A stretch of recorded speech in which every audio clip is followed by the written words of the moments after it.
Hi, my name is Erin Liang. I'm a second-year resident in the Stanford Emergency Medicine Residency Program. This is my virtual presentation for SAEM 2020. The title of my presentation is Accuracy of Emergency Department Assessment for Cardiac Tamponade. Let's talk about pericardial effusion and pericardial tamponade. On the left here is a graphical representation of a normal heart. On the right here is a demonstration of the pathological process in which fluid collects within the pericardium, also known as a pericardial effusion. Here is an ultrasound example of a pericardial effusion on the left. Here you see the outline of the heart, the left ventricular free wall, this black stripe of fluid, and this white fibrous pericardium. The black is the pericardial effusion in between. On the right here you see cardiac tamponade. Cardiac tamponade is caused by the accumulation of fluid in the pericardial sac, causing compression of the heart. Increased intrapericardial pressure causes decreased right ventricular and left ventricular filling, causing decreased cardiac output, leading to obstructive shock, hemodynamic collapse, and eventually death. Here are the classic ultrasound findings of cardiac tamponade.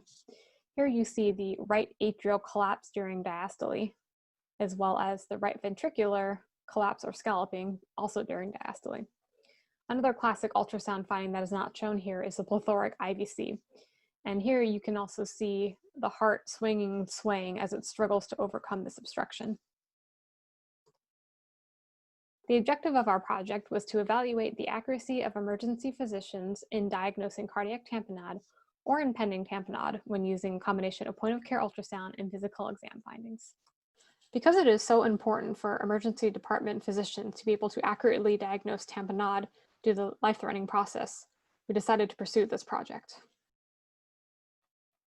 In this, we conducted a retrospective cohort study in which we examined adult patients who were found to have a pericardial effusion on emergency department performed ultrasound in a 24-month period. Our primary outcome was the final diagnosis of cardiac tamponade. This was determined either by cardiology or cardiothoracic surgery during the same hospital encounter or death attributed to cardiac tamponade within 1 month of emergency department discharge.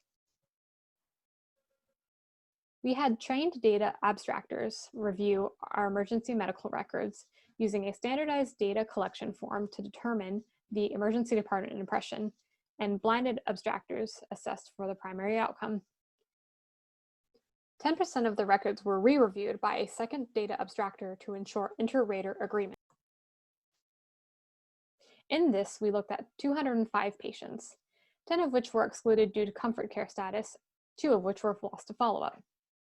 Of the remaining 193 patients, 23 of these patients, or 11.9%, experienced the primary outcome.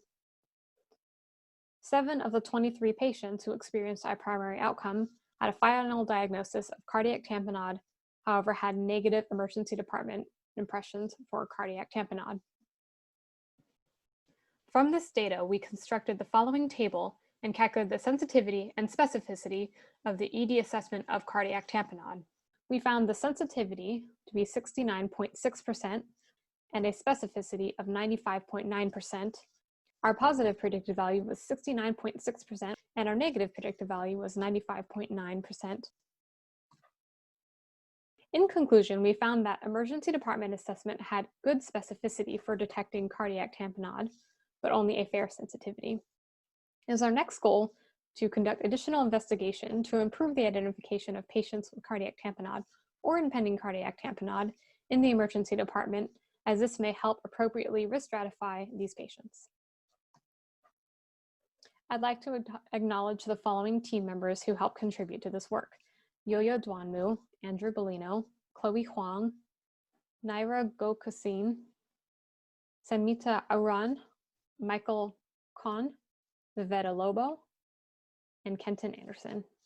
And special thanks to Youyou Duanmu for her help both in this project as well as with this presentation. Thank you very much for your time.